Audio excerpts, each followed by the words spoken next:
Good morning. Driving to work in traffic. Uh, my name's Lou, TFI Designs. I am a licensed tile guy and general contractor here in sunny Southern California. Although we do have a bit of haze coming at you. Anywho, driving to work. I don't know if there's a lot of you guys out there that feel this way, but sometimes just dread getting up and going to work. So that's me. I'm one of those. I've been tile guy for over 20 years. I graduated high school in '96. My dad was a tile guy. My brothers are tile guys. My grandfather was a tile guy. My uncle's a tile guy. Everybody's a tile guy if you get it. Anywho, so my dad said, don't celebrate your graduation. You're going to work tomorrow first thing. And mind you, my dad put a jackhammer in my hands by like 10, 11 years old and said, start breaking out the floor. And then here you go. And then on my weekends, I grouted. And then by like 16, in my, high school years, summer vacations, Christmas vacations, always working with my dad, doing backsplashes, small flooring. So when my buddies were like, at the beach during the summertime when they were Christmas vacation, they were like, what'd you do this week? What'd you do this vacation? I was like, I did a marble floor with creme de marfil and a linen grout or bone, I think it was, non-sanded. They're like, what the heck are you talking about?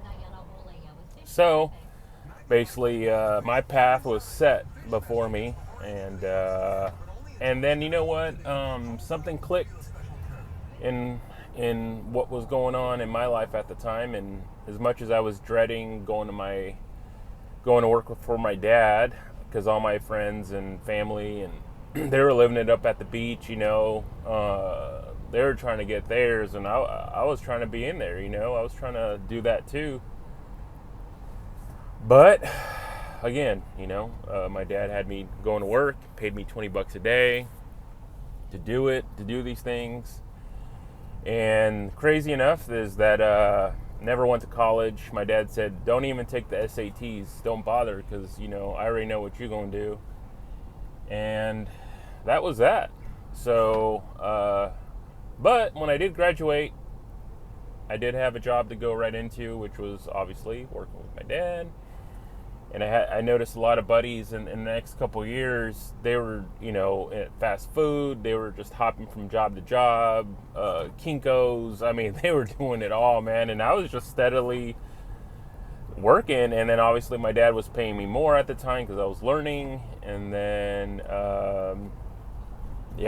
And then something happened. This is where it clicked. So I remember doing a job for my dad, and my dad said, hey, so the customer is supposed to give you a check when you're done. Come give me the check, and we'll start on the next one. And I was like, all right, cool. And this is I was like 19 years old, more or less.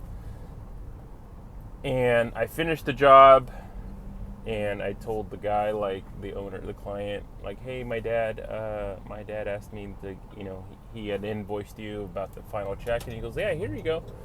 And he gave it to me. And I remember seeing the check, and it was just for like, this is in 96, 97, 98. So mind you, a good 20 something years back. And I remember it was for like thousands of dollars. And I remember going, wait a minute, but I did it. And and I remember doing the math, because I was like, man, this job was fairly easy. And let's just say it was like $5,000 at the time. And I was like, wait a minute. So if I did this every week, once a week, this job just like this that I do all the time, do it every week, that's 5, 10, 15, 20. And I remember just clicking. It just clicked, because just to see the proof was, it was in black and white in a check form. And I remember, man, that lit a fire under me. And you know what I did was I wasn't in the dating scene. I couldn't go clubbing or bar hopping because I wasn't of age. But I remember not having any girlfriends at the time, and I was just so focused and focused. I was just focused. And about 22, 23 years old, I was living in LA, in San Fernando Valley, 818. Y'all know what it is. And a friend of mine from Orange County, 714, he said, hey, my boss, who was a plumber, my plumber needs a tile guy, and all you featured tile setters, you guys need a power partner. Your power partner are tradesmen. Your power partner, number one, is a plumber. If you can get a plumber to vouch for you on a plumbing repair, a valve, a repipe, and said, this shower is looking shabby, I got a guy that will come right in and do it. The plumber sells, okay? So anybody listening, contractors, get a power partner, okay? Preferably one that's older, that doesn't mind throwing the wealth around, doesn't mind sharing the wealth.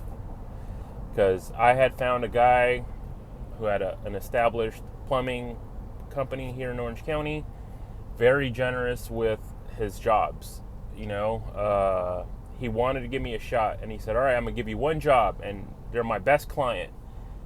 And would you have it? He's like, if you do a great job, you'll see another one coming. But if you do a horrible job and the lady talks about you, he goes, don't ever call me back, and you delete my phone. You'll never get a call from me. And I said, all right, it's a deal. And I remember just, again, 22, 23 years old, and I moved out to Orange County, lived in a little apartment, and a lot of history on that as far as context, but did this job. The guy goes, okay, you passed. Let's go to the next one. And every next job was a test, because he was like, somewhere along the line, you're going to drop the ball. Somewhere along the line, you're going to think you're him. But in the end, I was like, I know what I can do. All I want is just the opportunity. And I was doing stuff for dirt cheap, man. And I'm a cement float type of guy, always have. I don't want to say always will, because now that I'm older, I'm starting to do more of the, the waterproofing boards, which I enjoy, man, because you can grab a stack of those, carry them upstairs versus carrying spec mix and wall float and heavy bags, right? And I'm talking about having a scoop of sand in the back with a few bags of cement, a few bags of lime on top of that. So that's how I grew up.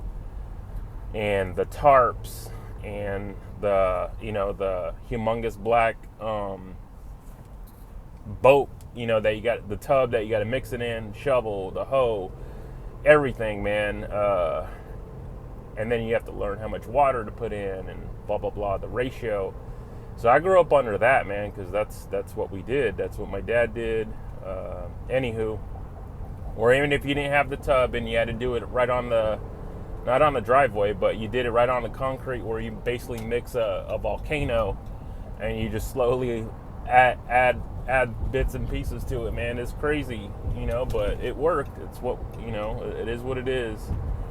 But anywho, man, I was saying, I was doing some tubs, $1,000, $1,200, $1,500, and $2,000 showers. And I remember, like, by this time it was 03, 2002, 2003. And I think customers realized that I was just a young guy willing to do it. Man, these people were like, can you do it for less? Can you do it for less? Man, I was giving stuff away for $200, $500. But you know why? Because I just knew the next opportunity was going to get me to the next payday. Or not the next payday, but the next price increase. Because I can get those jobs and those reps under my belt to where I could build a portfolio of just straight camera and go to and drop it off at the drive-through, film, and get those camera rolls printed once a month, man, and get a photo album. You old school dudes, you guys know how it is, man.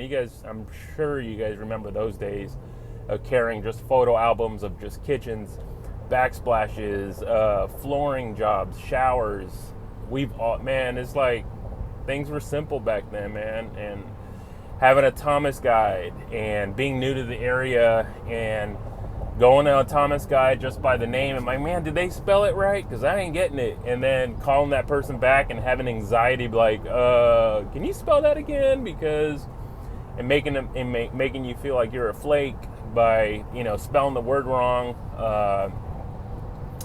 Going up to Anaheim and there's State College. There's Tile Mile, basically 1,000 stores for a good 3-4 miles long, man. That's the stretch, and it's a very popular spot.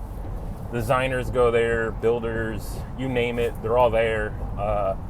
Man, I remember having just a few $100s in my pocket when I moved out to Orange County, and I went to Vistaprint, and I had printed out thousands of business cards, man, with just a simple logo. I used my dad's license, and I just put my dad's business name with his license, and I put installation by and ... fill in the blank installation by, and that was a way of me using my dad's license to say I was a licensed tile guy. So, but shortly after, he had vouched for me and signed up for me, and so did my uncle. So I had licensed tile people that were vouching for me to get my license anyway. So I knew it was only a matter of time before I was gonna achieve the test and pass the course and all that kind of stuff. So I had done that.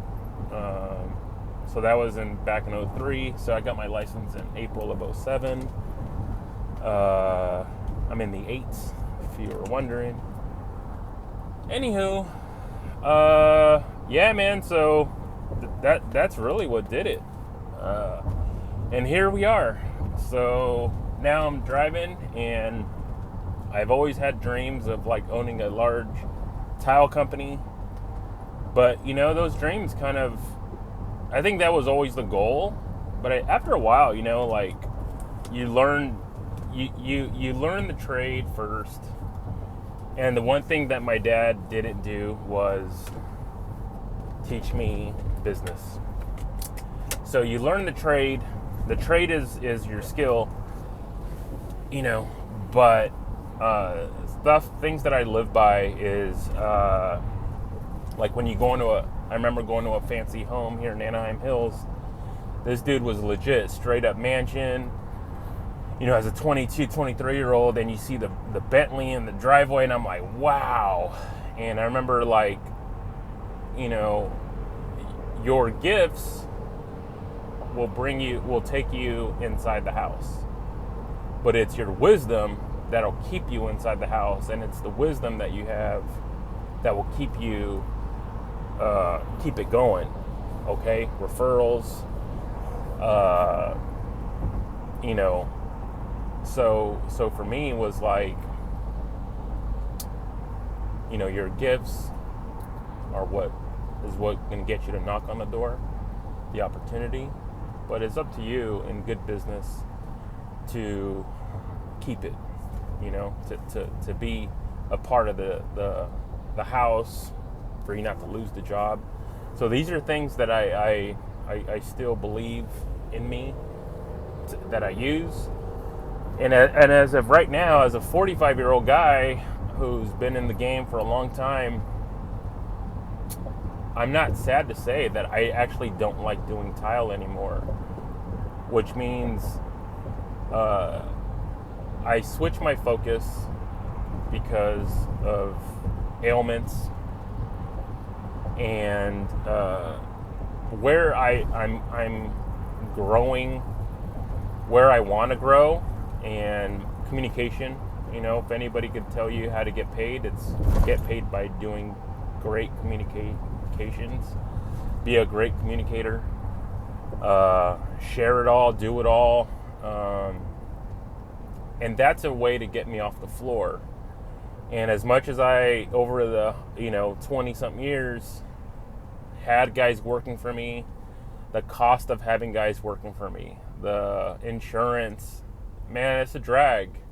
And you end up doing this all over again. So it's like that cycle of like, no, we're back here, back to square one. Here I am installing, and I don't want to do it. So that's where I'm at, installing, and I don't want to do it. So instead of looking for prospects on who I can train, but then when I train people and I see they actually have something good, you know what I do? I tell them they got to go. Go get your license. I'll vouch for you. Go get your license. I'll be a referral. If I can sign you up, I'll do it. I'll pay for your application. You know why? Because I know what it's like to have freedom. I have freedom. And I want people to have freedom. And that's me.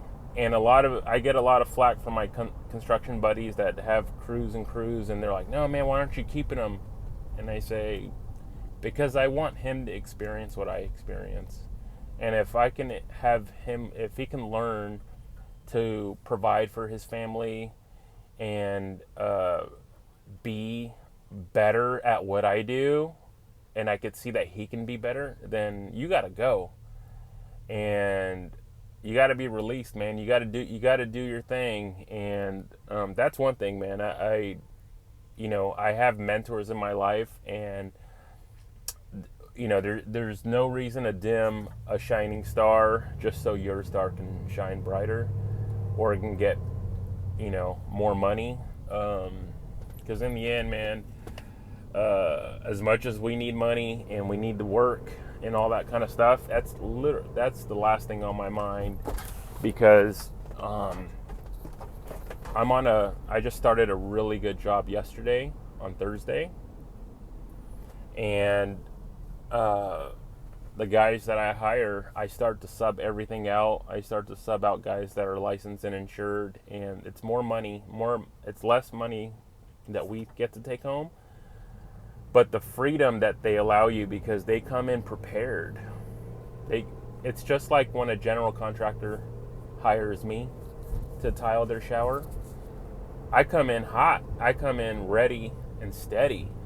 And all they got to do is introduce me to the homeowner, and the preliminary stuff. And then they'll say, all right, Lou will take it from here. And that's what I do. And then you get the occasional call like, hey, how is this layout supposed to be? Did we tweak something? Or maybe we need to tweak something because dimensions and, grout joints, tile sizes don't really add up. Maybe we should, kind of tweak it. That's fine. But so that's what I'm going through right now, is instead of hiring guys as employees, I'm hiring subcontractors that are licensed and insured. And that way, because we do carry, obviously licensed and bonded liability. So when we get audited and they're like, hey, nope, hot mopper, the hot mopper is insured, not a problem. Flooring guy, nope, flooring guy isn't, or, so anywho, so my goal that I switched to do, instead of installing, which again, I don't mind saying is a drag, is what gets me up is, number one, I have to get up. And I feel like nobody can communicate the way I can communicate. And in the middle of all that stuttering, you get the message. But so when I get to the job, I love telling people what to expect. So I do the Monday through Saturday theory, and I say, all right, Monday we start demo, Tuesday do this, Wednesday do this, Thursday, and I write it down, and I put it all down for them, so that everybody knows what to expect. And when it's all done, they're like, man, you were a day earlier, or you were on the mark, man, this went by fast, or you were a day later, but that's okay, because you did your best to stay true to the schedule. with a little hiccup, and that's okay. And I think that's my favorite part, is the challenge of doing that, and having multiple jobs going on at once. Sometimes it's good, sometimes it's not, especially when they're 30 miles away from each other, and you got to figure out, who needs you first, where you're needed, who's going to call you upset if something happens. But very rare, because those aren't the kind of guys that I'm hiring anymore. I'm not hiring day laborers. I don't hire guys that do stuff on the side. The weekend warriors. No.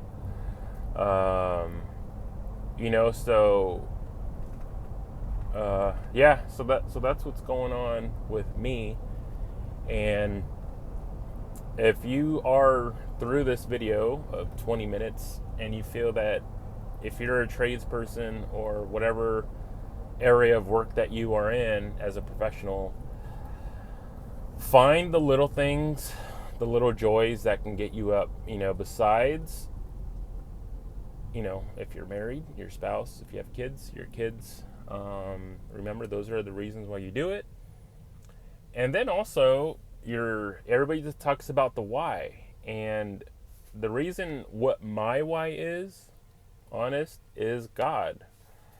Because God gave me a set of skills, my hands. He gave me another set of skills, is communication. He gave me a set of skills. He gave me wisdom, which is my knowledge. Okay? So I can walk onto a job and see where there's a faulty plumbing in a shower, drain that's not correct. Just the little things that are not to code in a bathroom remodel, that, let's say, if there was a previous contractor in there before I was. So he's given me these kind of skills, and so my why is because God gave it to me, and that's why I go do it. Because if I don't, I'm sinning against God, and it's a slap in his face if I don't. And the more you realize it, the better. Okay? If you know what you're supposed to be doing, you got to do it. Because if God's called you to do it, you're only fulfilling what God has for you. And if you're a believer in God, if you're a believer in the Lord, in Jesus, this is where you decrease and he increases. So if you could bring the joy of the Lord with you onto these jobs, with you into a meeting with the client, and be as much as, even if your light is dim right now, even if you're like, you ain't got no more battery left, okay, that's where you let God come in and be like, God, I need you to do the supernatural. I'm totally dreading going to work today. I don't want to do this anymore. And I've been there. I said, God, please zap me out of this room, out of the shower. Please, I can't stand it. I hate it. And sure enough, you know what happens? I'm not kidding you. God's my witness. The customer would come around the corner and say, Lou, my shower looks amazing thanks to you. You must love what you do. And I remember thinking, lady, if you only knew what I was going through just in my head. And it was like, wait a minute. It was all in my head. It's all in my head. And I can do better. I can be better. But you know what I did? I learned how to tweak it. I learned how to, once again, take myself out of the installation element and hire guys that actually know how to do it, professionals that will do it much faster than me, will do it without complaining than me. If they're complaining, I'm not hearing about it because I'm giving them work.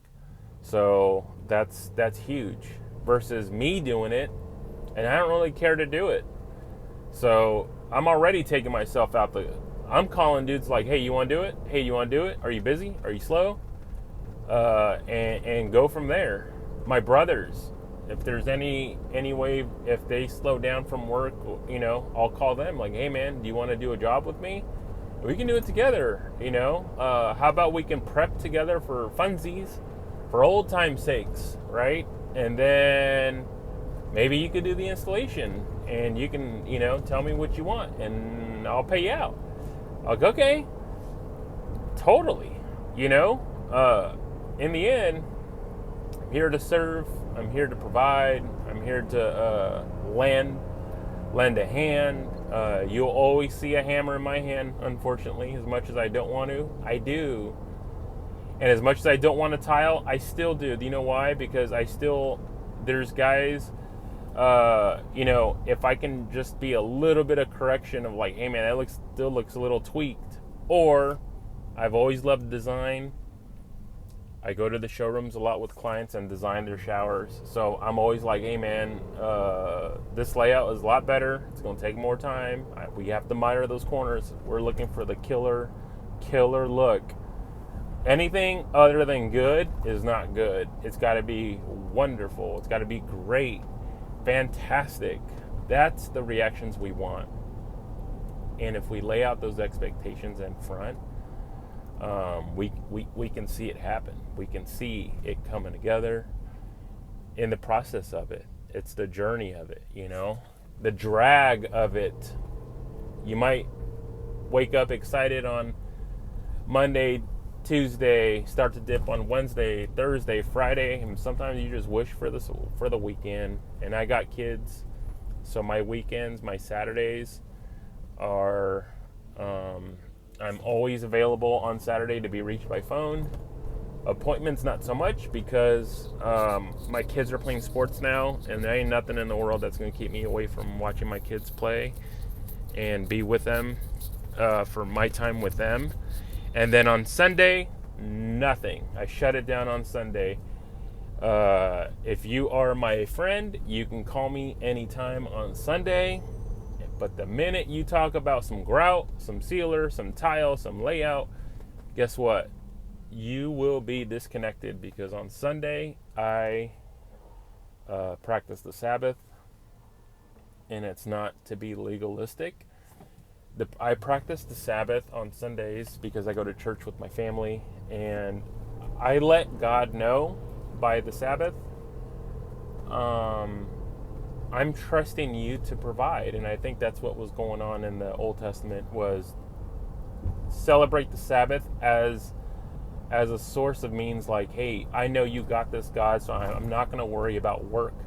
And I can be at church, and my fellow church family will say, hey man, how's it going? You busy? You working? And I'm like, don't take this the wrong way, man, but I actually don't talk about work on Sundays, because you're going to give me anxiety. I don't need to have anxiety on Sunday. I'm trying to enjoy my time. I'm trying to fellowship. I'm trying to have my family on Sunday. I have a friend that I just met like a month ago. This dude called me out on Sunday like, hey man, hey, so I was thinking about you want to come over and check out my sink? And I go, nope, you ain't gonna get that from me. Nope. Why not? Do you not want to do the job? And I go, I don't want to talk about the job today. I go, don't take this the wrong way, but I don't discuss any work on Sundays. Oh man, that's so cool. I respect that. I'm like, all right, well, respect that then, because we gonna disconnect in like about 10 seconds, jokingly, right? But I was like, hey man, let's carry this conversation on to Monday, tomorrow. I'm available probably between 10 and 12. Let's do it then. But for right now, you need to leave a brother alone. Kidding, not kidding. But yeah, man, I put healthy boundaries around me. And I tell people, look, man, you got me for 6 days around the clock, okay?